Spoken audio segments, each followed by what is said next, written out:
Okay, here's something to think about. When partisan hostility is, well, seemingly everywhere, could there be a simple mental trick? Like, just thinking of your opponent as an American, could that actually, rewire your brain to make you dislike them less, even if you still fundamentally disagree on policy? That's what we're diving into today, the science of grievance, this whole cycle of anger, and how we might, just maybe, break it. Our focus today is this intricate system. It involves anger, social connections fraying, media feedback loops. Researchers actually call it the grievance loop. So our mission, as always, is to take that stack of sources you shared with us and really give you a deep, structured understanding of why outrage feels so, I guess, immediate and almost addictive, and how this has profoundly warped our social lives. And most importantly, what the science, like the rigorous behavioral science, suggests we can maybe do to counteract these really powerful, deeply wired impulses. Yeah, and the research foundation we're building on today is pretty remarkable. The core stuff comes from papers really mapping out the psychological and social feedback loops, basically the anatomy of grievance. We've layered that with quite a bit of political science analysis, focusing specifically on this thing called affective polarization.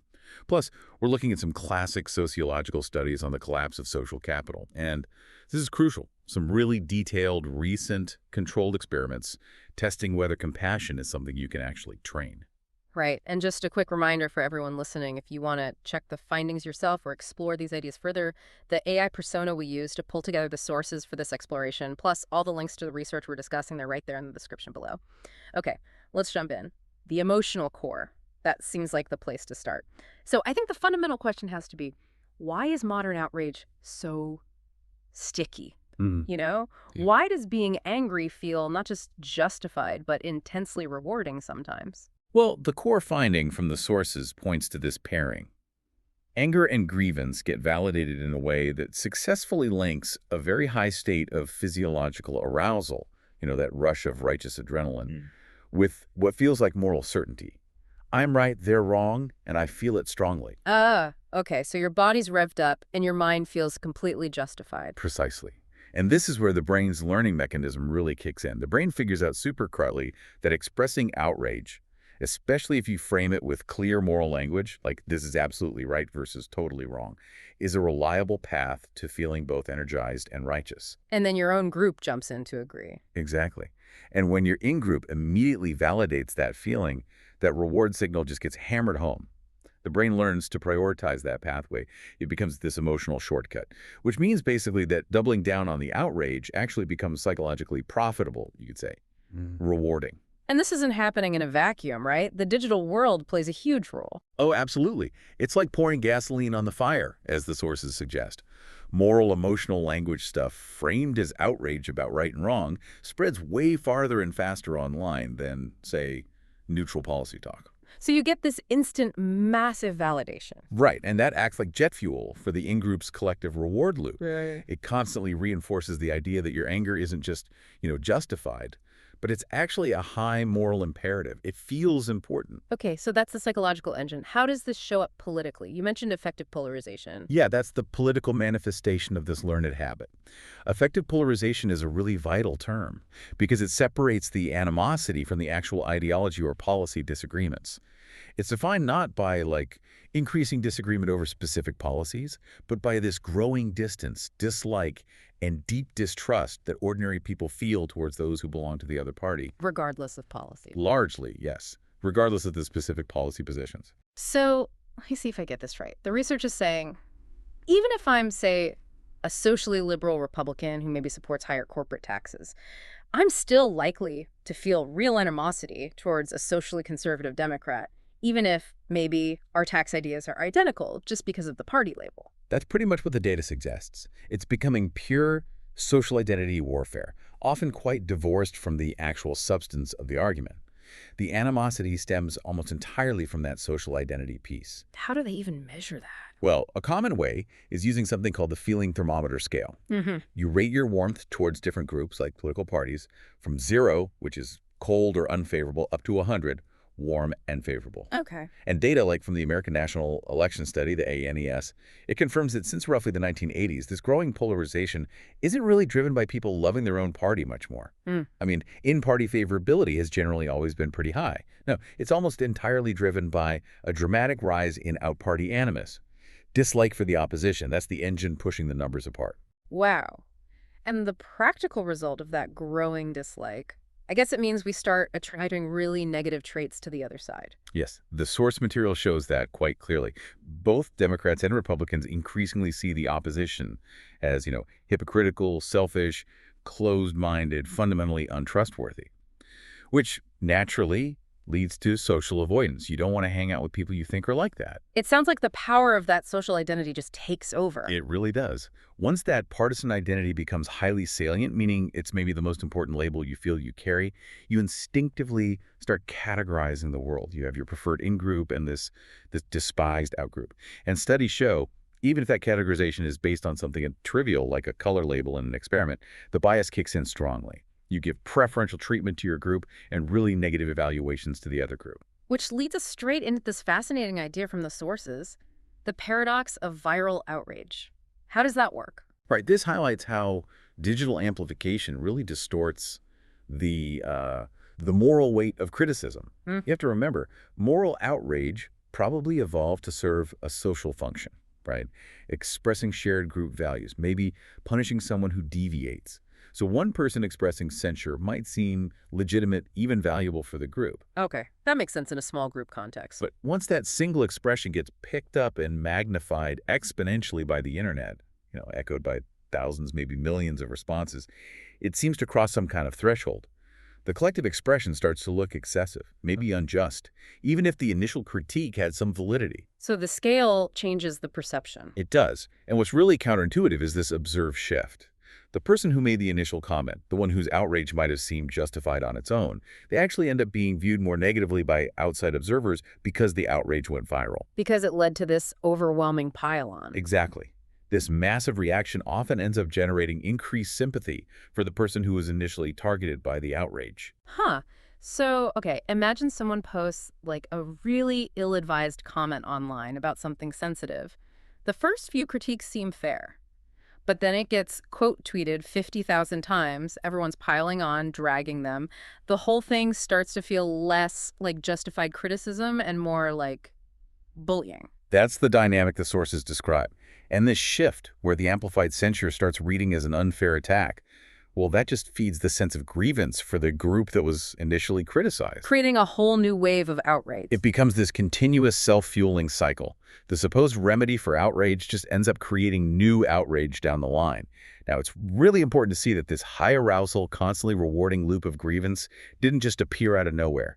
We absolutely have to connect it to the decline in what sociologists call social capital. Social capital, right? That's the connections between people, the trust. Yes, the web of connections, the norms of reciprocity, the trustworthiness that exists within and between communities. It's the stuff that makes society work smoothly. And the sources say this is declining. Dramatically.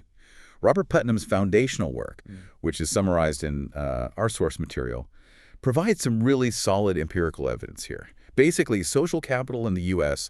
was rising steadily through the mid-20th century. It peaked somewhere around the 1970s, and then it just went into this sharp reversal. Wow. And this decline isn't just one thing. It's consistent across like 7 different metrics. We're talking membership in civic groups, going to church or temple, general political participation, all down. The rise of this grievance-based identity seems to correlate pretty strongly with the decay of that community infrastructure. So less involvement in clubs, maybe fewer people in bowling leagues or the PTA, maybe fewer local associations.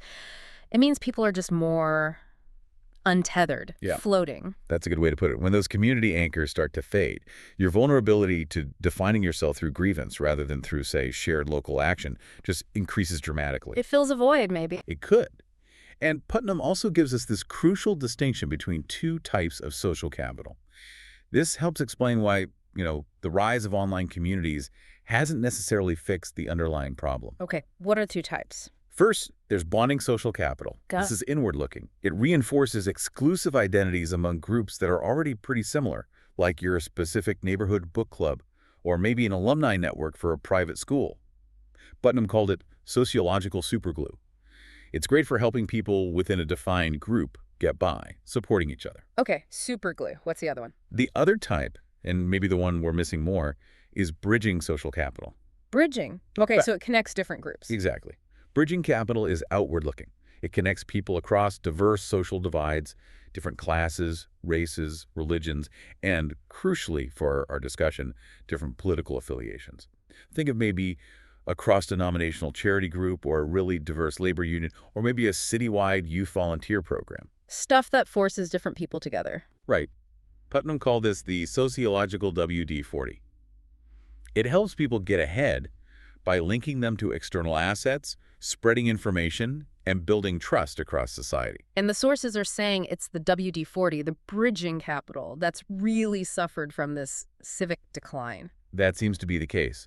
We've lost many of those neutral, kind of low-stakes spaces where, a Republican and a Democrat or a conservative and a liberal just had to work together on some shared local goal, like raising money for the new library wing or coaching the kids' soccer team. Right, where the politics wasn't the main point. Precisely. And without those frequent low-stakes bridging ties, the psychological leap into othering the opposition, seeing them as fundamentally different and hostile, it just becomes almost frictionless. There's nothing counteracting it. And that jump to othering can happen fast. Oh, yeah.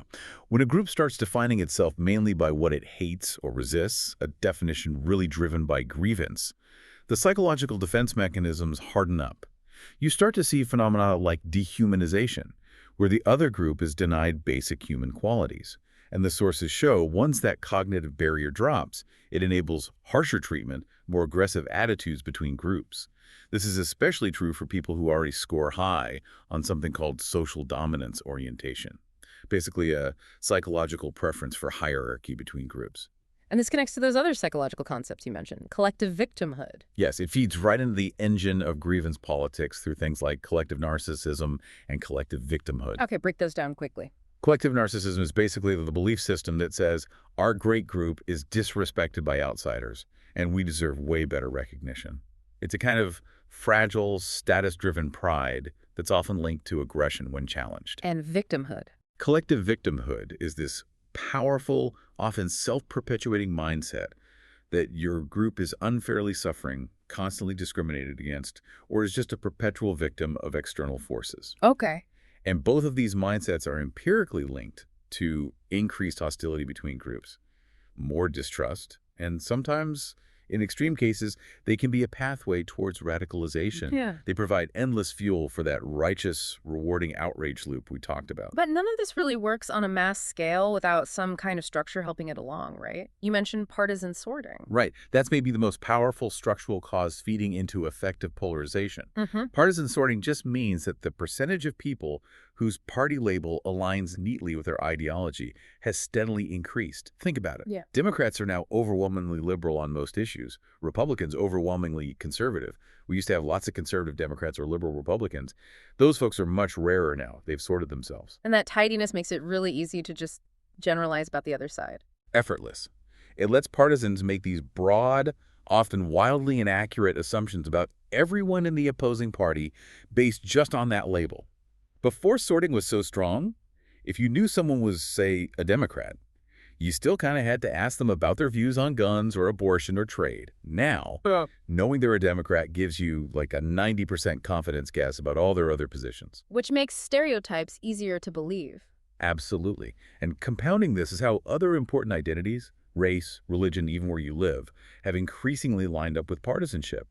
Think about white evangelicals being overwhelmingly Republican or African Americans being overwhelmingly Democratic. So multiple identities all point in the same political direction. Yes, and that structural shift has drastically reduced what we call cross-cutting identities. Yeah. You've lost many of the contexts where your main identity, say your partisanship, might be softened or challenged because you share another important identity with someone from the opposing party. Like belonging to the same church or the same union or maybe being veterans together. Exactly. The sources identify this decline in cross-cutting identities as a fundamental root cause of effective polarization. Because now, almost every single one of your important group memberships reinforces the political division rather than bridging it. Okay, let's just pause and unpack this for a second.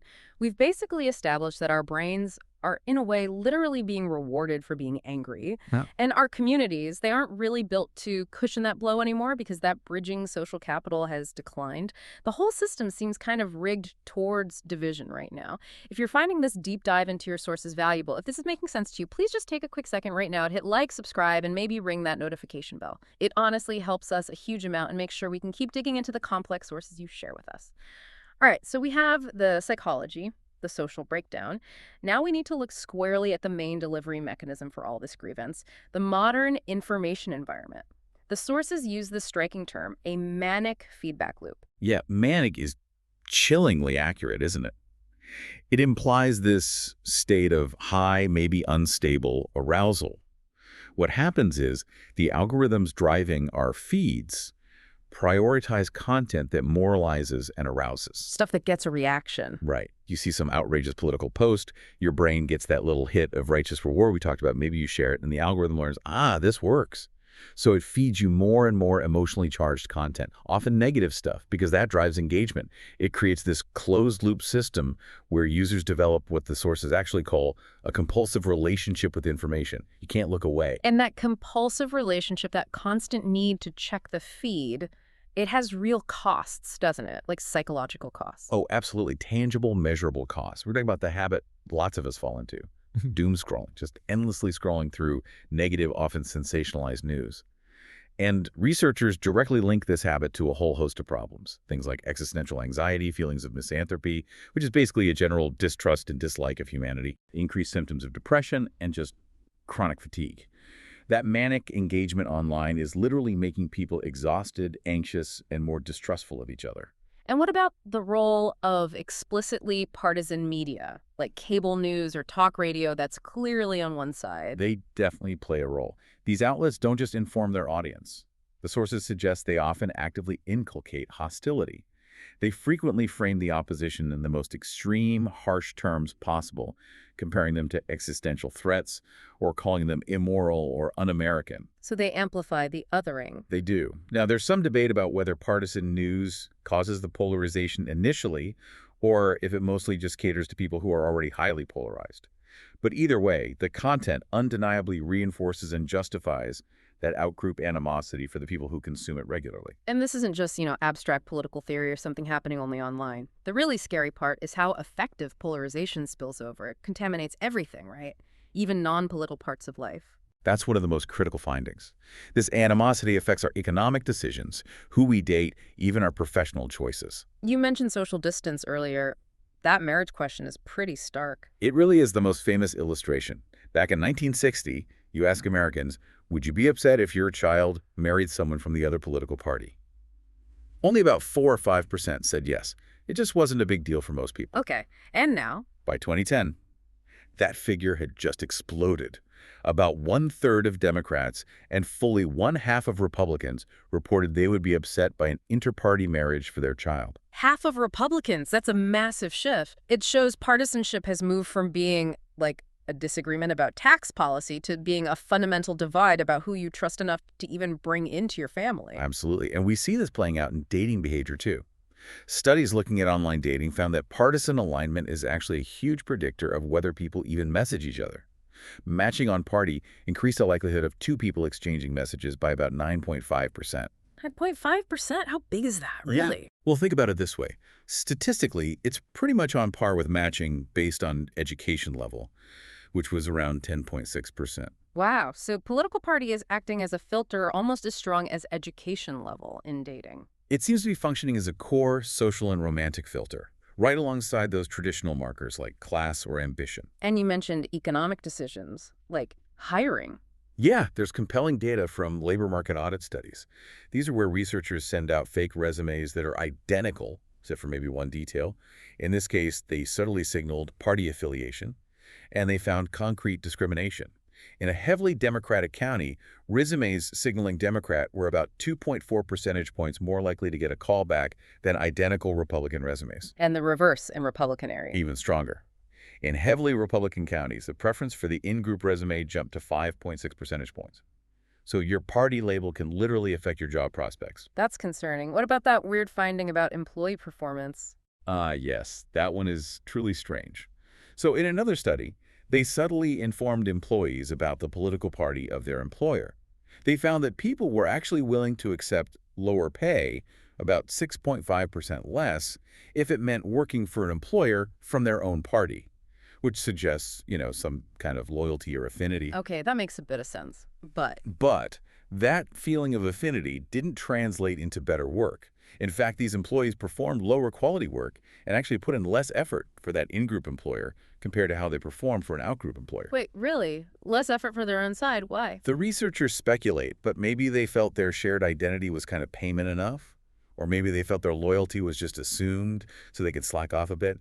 Whatever the reason, it suggests that this affective polarization can actually undermine basic workplace standards and productivity. And this even creeps into professions where you'd hope for pure objectivity, like medicine. It seems so. Physicians, for example, were shown in studies to give different advice to patients about health issues that have become politicized.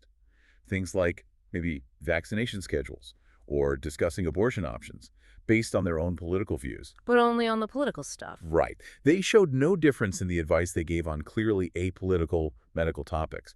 It suggests that affective polarization is now potent enough to actually contaminate the objective application of professional knowledge in certain domains. The sheer complexity of these feedback loops, the behavioral ones, the media ones, it really does require a commitment to critical thinking just to navigate it all. Understanding not just what people believe, but how those beliefs get formed and reinforced by these big social systems. That's essential for everyone trying to learn and make sense of things. And as we're analyzing these systemic issues, I just want to remind you, you can take the free street epistemology course just by visiting navigatingbeliefs.com. It's a great resource designed to help you understand the sort of underlying architecture of how beliefs form and maybe sharpen your own critical engagement skills. Okay, so after all that, the system seems pretty powerfully tilted towards anger and division. This is where we need to look for leverage points, what can actually push back. And the key counter-argument seems to be that empathy, or compassion, isn't just some fixed trait you either have or don't. It's trainable. The sources say it's more like a muscle than a trait. That's the hopeful message. But the challenge, as the sources also point out, is that this compassion muscle is kind of structurally disadvantaged compared to anger. Anger is fast-acting, it feels immediately rewarding, and is intrinsically shareable online. Compassion takes more effort. So how do we know it's trainable? You mentioned a specific study. Yes, there's a powerful controlled experiment detailed in the sources titled Compassion Training Alters Altruism and Neural Responses to Suffering. What they did was take young adults and randomly assign them to one of two different training groups for 2 weeks. Then they followed up with some really rigorous behavioral and brain imaging tests. Okay, let's look closely at those two training groups. You said the difference in their goal was really important. Absolutely critical. The first group got compassion training, which they called CALM. They did these mental exercises about 30 minutes a day, focused specifically on cultivating compassion towards different people. So compassion for themselves, for a loved one, for just a neutral stranger, and importantly, even for a difficult person in their life. The goal of this CALM training was explicitly other-focused. It was about increasing empathy and fostering the desire to help relieve suffering in others. So they're focused. Got it. What was the second group? The second group was the active control. They were trained in reappraisal training, or REP. Reappraisal, like rethinking things. Exactly. The REP group practiced reinterpreting stressful events, specifically to decrease their own personal negative feelings, their own distress. So their goal was purely self-focused. Emotion regulation aimed at making themselves feel better. Okay, so both groups learned emotional regulation techniques, but one aimed outward, CON, and one inward, REP. Precisely. Their fundamental goal, whether to focus on self-comfort or on relieving someone else's suffering, was deliberately polarized between the groups. And how did they test if it worked? Not just asking people how they felt, right? No. They used a real behavioral test involving actual money. It's called the Redistribution game. After the 2 weeks of training, participants played this game. They watched a scenario where one person, the dictator, unfairly gave only $1 out of $10 to another person, the victim. Then, the participant had the chance to spend their own money to force the dictator to give more to the victim. For every dollar they spent, the victim got $2 more. Ah, so it cost them real money to be altruistic. Correct. It's a direct, measurable way to assess costly altruism towards a suffering stranger, totally outside the context of the training itself. Okay, the moment of truth. What happened? Did the compassion training work? It did, demonstrably. The compassion training group, the CALM group, spent significantly more of their own money, on average, 1.84 times more, to help the victim compared to the self-focused REP group. The actual numbers were about $1.14 spent by the COM group versus only 62 cents by the REP group. Wow, almost double. Yeah. So that purely mental training generalized. It resulted in a clear increase in actual altruistic behavior in a completely different situation.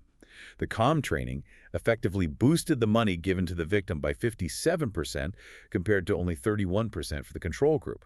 It really confirms that these muscles of altruism and compassion are trainable, and how you train them, that focus matters immensely. That's really compelling on the behavioral side. But you said the deep dive nugget was in the brain scans, the fMRI data. What did that show? Right, this is where we see how the training changed the brain's response when witnessing suffering.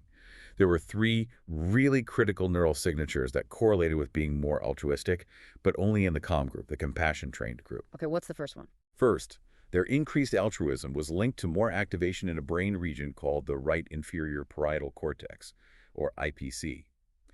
Functionally, this region is implicated in the human mirror neuron system.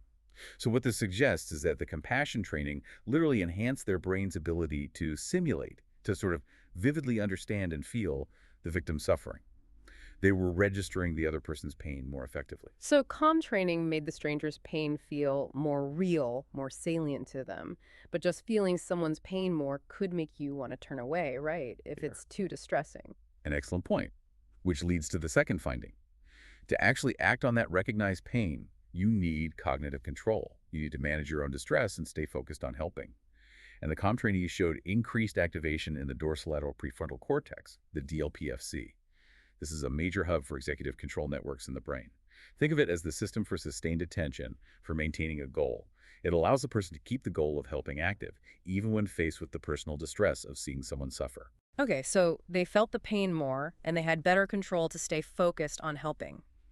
What about the reward part? Did helping actually feel more rewarding? It seems so. The third key finding was increased functional connectivity, meaning these areas were communicating more effectively between that DLPFC executive control region and the nucleus accumbens, or AJAC. The ANAC, that's part of the brain's reward circuit, right? Exactly. It's a key node known for responding strongly to things like pleasure, motivation, and specifically charitable giving in some studies. So this increased connection suggests that the compassion training effectively enhanced the reward value associated with the victim getting help, with their well-being improving.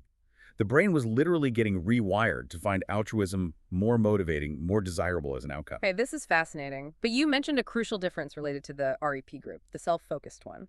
Yes, and this really ties it all back to the grievance loop and the importance of your underlying goal. The sources emphasize this.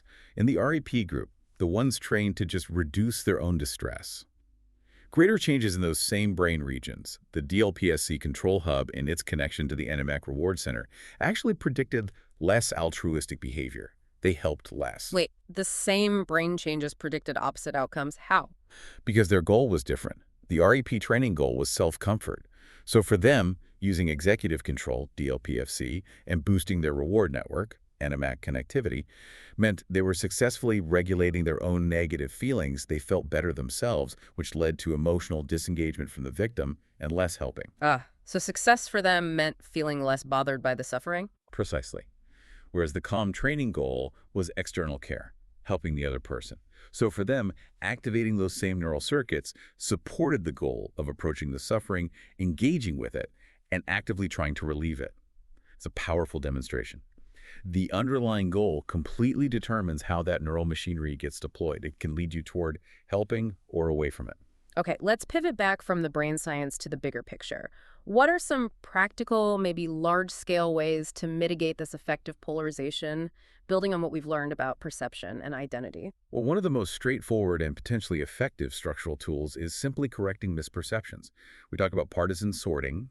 Well, partly because of that and partly because of media amplification, people have wildly inaccurate ideas about the other side.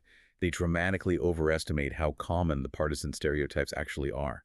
Like the average American thinks there are way more wealthy Republicans or way more Democrats belonging to a labor union than there really are. By how much? The sources say people overestimate these stereotypical groups by an average of something like 342%. It's a massive distortion. So the other side that people hate is often just a caricature they've built in their own head. To a large extent, yes. And researchers have shown that when you simply correct these gross misperceptions, when you show people accurate data revealing the out party is actually far more moderate and diverse than they imagined, something important happens. Respondents start perceiving the opposing party as less extreme. And crucially, their affective animus, that feeling of dislike, actually decreases significantly. Because suddenly the opposition seems much more similar to themselves than they thought. Just correcting the facts can lower the temperature. And what about that other strategy we teased at the very beginning? Priming a common identity. Yes, emphasizing a superordinate identity. Finding a bigger banner that both parties fit under seems to be quite effective at disrupting that immediate partisan bias. Studies show that if you simply prime a shared American identity before asking questions, it reduces the animus people express toward the opposing party. How much does it help? That simple cognitive shift made subjects about 25% less likely to rate the out party at the absolute bottom of that feeling thermometer scale, the 0-degree mark. Just reminding people subtly that we're all Americans first seems to temporarily dial back the intensity of the group bias. So, okay, let's try to wrap this up. We've really dissected this grievance loop, haven't we?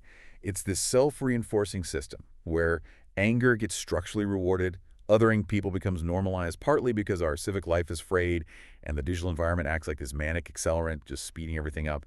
The science seems pretty clear. Anger is often the default path. It's efficient, it feels rewarding in the short term, but it is the crucial. But compassion and altruism aren't just passive virtues we hope for. They appear to be trainable counter skills, skills that can actually structurally change how our brains process injustice and suffering, potentially shifting our motivation away from just self-protection and towards more proactive helping. And we even know from policy experiments that sometimes the easiest way to get around all this entrenched animosity is just to, well, take the politics out of it entirely. Like that example where if people see a private website for the Affordable Care Act, Republicans are apparently 20 percentage points more likely to sign up than if they see the official government website with all the political branding. Right, the content is the same, but removing the political label changes the behavior. It suggests that often, maybe the most effective path isn't trying to fight the grievance loop head on with more arguments, but just finding ways to obscure the partisan label and focus purely on the shared benefit or the common goal.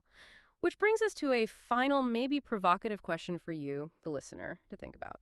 What non-political areas in your own life, maybe it's your workplace dynamics, maybe it's family gatherings, maybe a local community project you're involved in, where do you feel this partisan animosity is causing the most friction right now? And thinking about that, what's one small change you could potentially make, maybe starting tomorrow, to try and downplay the political labels in that specific situation and focus instead entirely on a shared identity or just the common goal you actually have together? Start a conversation about that question down in the comment section below. We genuinely love to hear your thoughts and experiences on this. Thank you, as always, for sharing your sources and for joining us on this really extensive deep dive. We look forward to talking to you next time.